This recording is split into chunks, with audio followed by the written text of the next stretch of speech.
Esta es Cristiandad, luchando para que Cristo reine.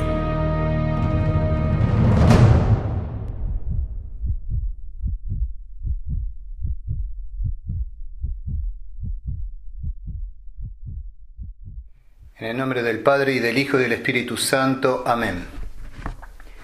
El Evangelio de este tercer domingo de Epifanía trae dos curaciones milagrosas de parte de nuestro Señor Jesucristo. La de un leproso, en primer lugar, y la del criado del centurión. Después de la predicación y de la enseñanza en el monte, el llamado Sermón de la Montaña, se presenta para Jesús el momento de empezar a hacer milagros, para que cuanto se ha dicho reciba su confirmación en la fuerza probatoria que tienen los milagros. Como él enseñaba demostrando que tenía poder, para que no se creyese que era ostentación esta manera especial de explicarse, hace por medio de las obras lo mismo que había hecho por medio de las palabras, como teniendo también el poder de curar. En su camino, Jesús encuentra a un leproso, en primer lugar, que le suplica, lleno de humildad, la curación.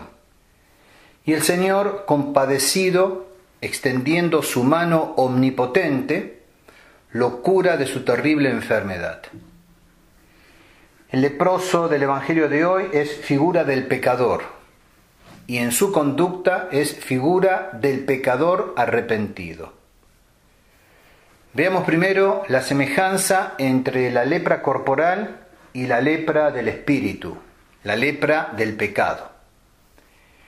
La lepra es una gravísima enfermedad, como sabemos, que se difunde por el cuerpo a manera de corrupción y va destruyendo poco a poco el organismo.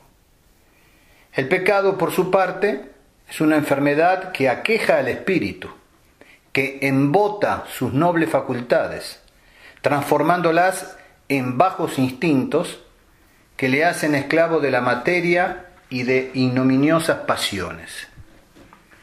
Horribles son los efectos de la lepra que quitan al cuerpo su belleza natural, cubriéndolo de horribles llagas que lo afean, que lo corrompen. De la misma manera, el pecado despoja al alma de la túnica de la inocencia que había recibido el día del bautismo, lo despoja de la vestidura de la gracia que la hacía bella y agradable a los ojos de Dios. Y lo que es peor, después de despojarla de su belleza, la cubre de horribles llagas morales mucho más terribles que las llagas físicas. La lepra priva por completo al leproso de su fuerza y de su vigor. El pecado también debilita al alma, privándola de los auxilios de la gracia que le dan fuerza para realizar actos de virtud, y la dejan expuesta al ataque incesante y al triunfo de sus enemigos, el demonio, el mundo y la propia carne. La lepra, sabemos, es una enfermedad contagiosa. ¿Y quién desconoce el terrible contagio del pecado? A causa del contagio, el leproso era separado de la sociedad de sus semejantes. De la misma manera, el pecador por su pecado es excluido de la sociedad de los hijos de Dios, de los herederos de su reino. Para no seguir alargándonos en la comparación, volvamos al leproso de nuestro Evangelio. En su conducta es figura del pecador arrepentido. Si nuestras almas están contaminadas por la lepra del pecado, debemos imitar la conducta de este leproso, modelo del pecador arrepentido.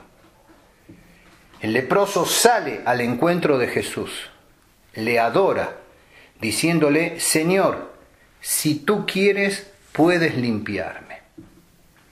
Si tú quieres, puedes limpiarme. Él estaba seguro que Jesús podía limpiarlo. Lo que no sabía si Jesús iba a querer curarlo. No espera que Jesús se acerque. Fue él mismo a su encuentro. conociendo la gravedad de su mal, sabiendo que no había remedio humano para su enfermedad, despreciando toda vergüenza de presentarse en ese estado, todas las prescripciones de la ley que prohibían al leproso acercarse a sus semejantes, etc., va al encuentro de Jesús, va a pedirle que le cure de su enfermedad. Esto es lo primero que debe hacer el hombre que comete el pecado: acercarse a Jesús. Él es el único médico que puede curar nuestras llagas. Acercarnos a los sacerdotes a quienes dijo Jesucristo: a los que vosotros perdonareis los pecados, les serán perdonados. ¿Y qué hace el leproso en presencia de Jesucristo? Por grande que sea su deseo de verse libre de su enfermedad, hay un sentimiento que le domina por completo. Es el sentimiento de la dignidad de Cristo y de su propia humillación. Sentimientos que se transparentan en sus palabras: Señor, si tú quieres, puedes limpiarme. Y Jesucristo, extendiendo su mano omnipotente, que sólo se abría para perdonar, para bendecir, le devuelve la salud. Así también debemos nosotros confiar cuando vamos a pedir a Cristo que sane nuestras dolencias, nuestras llagas morales, pedirle con sentimientos de profunda humildad. Y Jesús, luego de curarlo, le dice al leproso: ve, muéstrate al sacerdote. Así nos dice Jesús como al leproso del Evangelio. Él levantará su mano consagrada y purificará tu alma de la lepra de la culpa. Escucha la voz de Dios que te habla y no quieras endurecer tu corazón. Despierta de ese sueño de muerte que puede ser el preludio de la muerte eterna. Arroja lejos de ti la indiferencia. Vuelve a Dios si quieres salvarte. Por lo tanto, no vivamos de buenos deseos que nunca realizamos.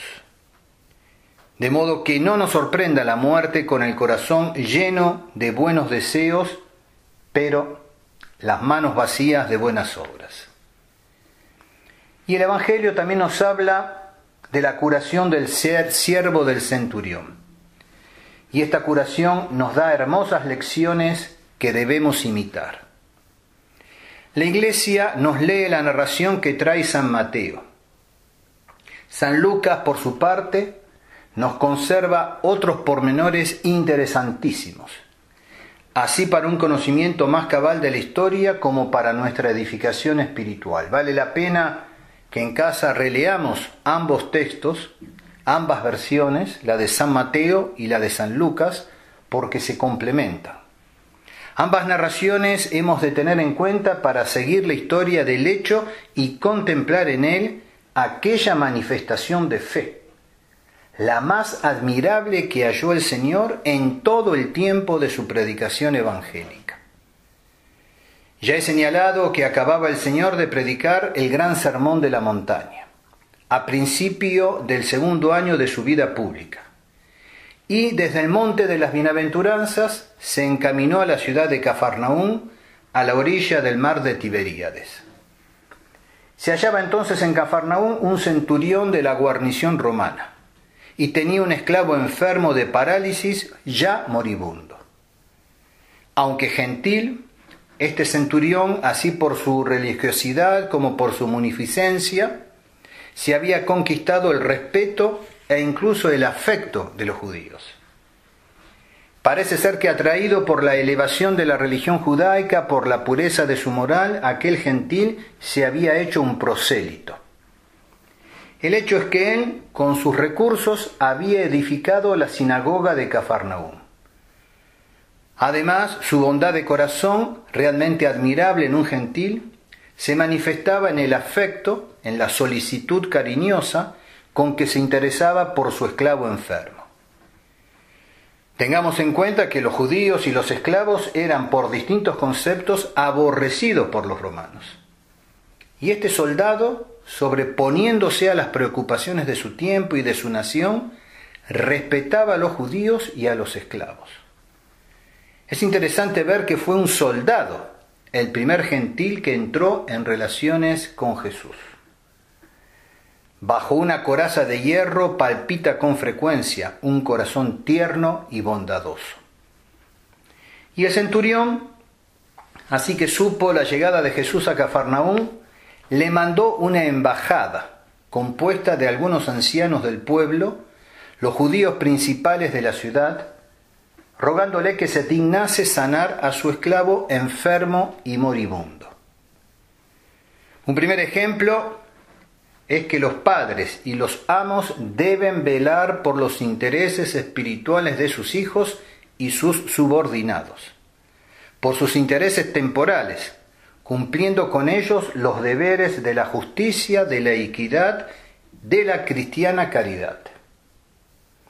San Mateo, como dije, nos conserva la oración tan discreta como angustiosa que el centurión puso en labios de los ancianos. Señor, mi siervo está postrado en casa, paralítico, y es reciamente atormentado. Los ancianos se presentaron pues a Jesús con la embajada y, añadiendo de su cosecha una circunstancia, suplicaron a Jesús que fuese a casa del centurión.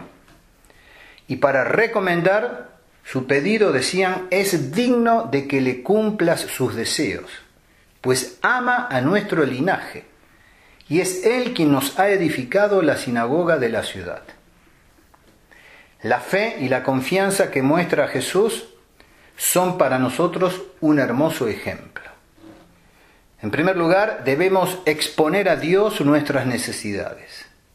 Dios desea que le expongamos nuestras necesidades, nuestras enfermedades, nuestras miserias espirituales.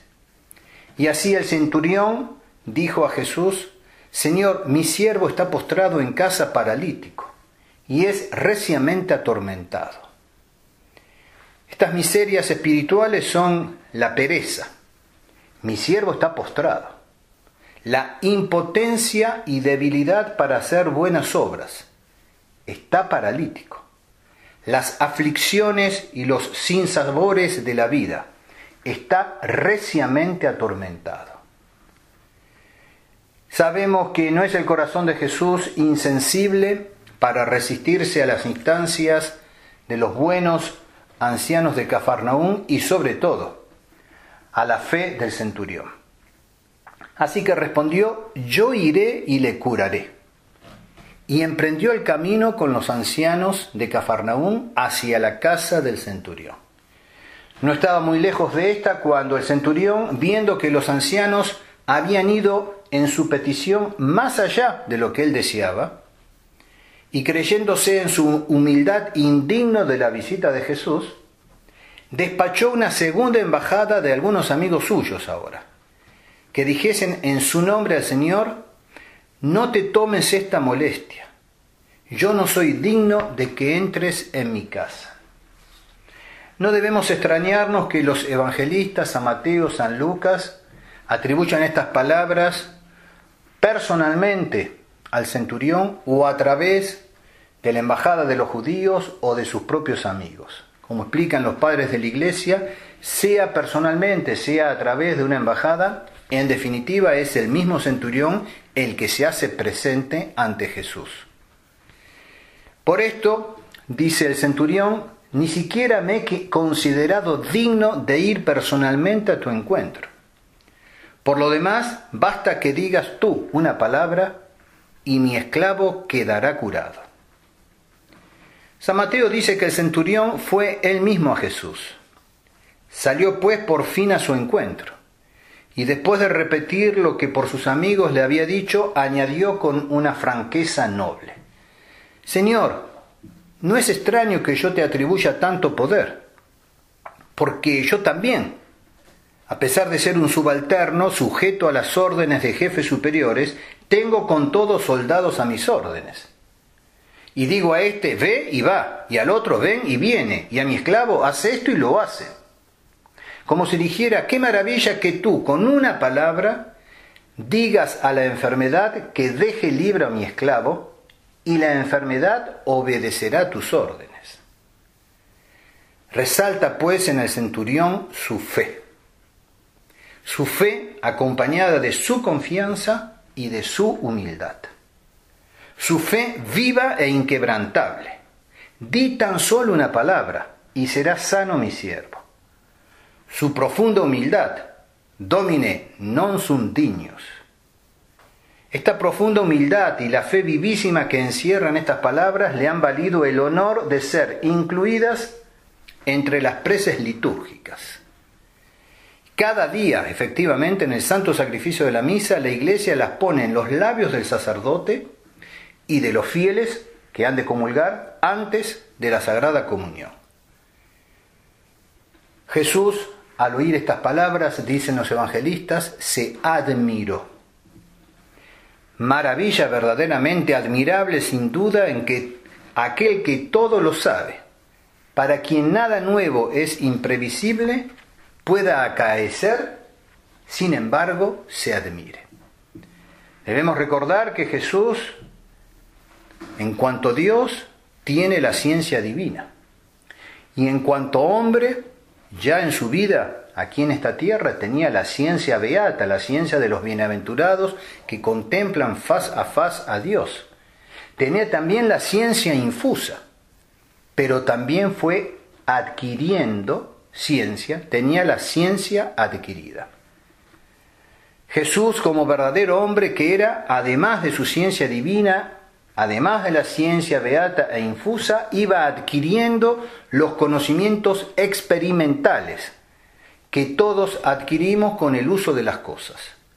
Y conforme a esta ciencia experimental fue que experimentó su admiración ante la fe del centurión. Maravillado pues de tan grande fe, volviéndose a las turbas que le seguían, dijo el Salvador: en verdad os certifico que ni siquiera en Israel he hallado tanta fe como en este hombre gentil. Y dijo Jesús al centurión: ve, y como creíste, así te sea hecho. Y fue curado, fue sano el siervo en aquella misma hora. El admirable milagro que realiza Jesús en premio de esta fe, de esta humildad, de esta confianza del centurión, se manifiesta por su prontitud y por la voluntad en socorrernos cuando oramos con las debidas condiciones. Y también manifiestan su poder, del cual debemos esperarlo todo. Jesús alaba la fe del centurión, y al conceder lo que el centurión le pide, nos enseña que la fe que anima nuestras plegarias es la medida de su eficacia. La fe que anima nuestras plegarias es la medida de su eficacia. Si oramos con fe, si oramos con confianza, si le añadimos la humildad, se nos atiende conforme a lo que hemos creído. Hacer nuestras oraciones imitando al centurión. Esa es la conclusión que hemos de sacar. Si no se nos atienden nuestras plegarias es porque ellas proceden de un corazón malvado, o porque oramos mal, o porque pedimos cosas que son perjudiciales para nuestra salvación. Dice San Agustín: cuia mala vel male vel mali petimus. Mala, male, mali. Sea porque pedimos cosas malas, mala, sea porque pedimos de una manera mala, malamente por así decir, male, sea porque pedimos siendo malos nosotros, mali. Mala, male, mali. Para ir terminando, hay otro aspecto no siempre destacado como corresponde, que debemos resaltar. Se trata de las importantes profecías que pronuncia respecto de la conversión de los gentiles, nuestro Señor, cuyo cumplimiento han presenciado los siglos. Os digo pues que vendrán muchos de oriente y de occidente y se recostarán con Abraham e Isaac y Jacob en el reino de los cielos. Mas los hijos del reino serán echados en las tinieblas exteriores. En efecto, contemplando en este hecho particular una muestra y como símbolo de lo que más tarde iba a acontecer con la predicación evangélica, con la conversión del mundo, cuando los gentiles habían de creer en el Evangelio, mientras que los judíos permanecerían en su incredulidad, añadió el Divino Maestro: yo os digo que muchos vendrán de oriente y occidente y participarán del banquete en el reino de los cielos, junto con Abraham, Isaac y Jacob, mientras que los hijos del reino, los judíos, serán arrojados de la sala del convite a las tinieblas de allá afuera. Y allí será el llanto y el rechinar de los dientes. Atención a esta profecía, porque ella se ha cumplido y de la misma manera se cumplirán las otras que ha hecho nuestro Señor. No dice el Evangelio la alegría del centurión y de todos sus amigos y de toda su casa por la salud del esclavo. A las angustias pasadas ciertamente respondería el gozo presente.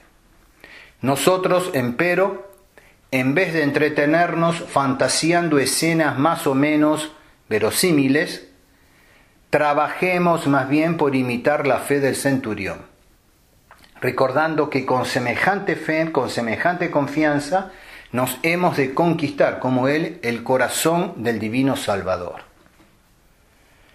Dice el Evangelio, en boca de nuestro Señor: no he hallado fe como la de este hombre. El centurión, a su vez, y nosotros con él, debemos exclamar: ni yo he hallado corazón tan bueno como el corazón de Jesús. En el nombre del Padre, y del Hijo, y del Espíritu Santo. Amén.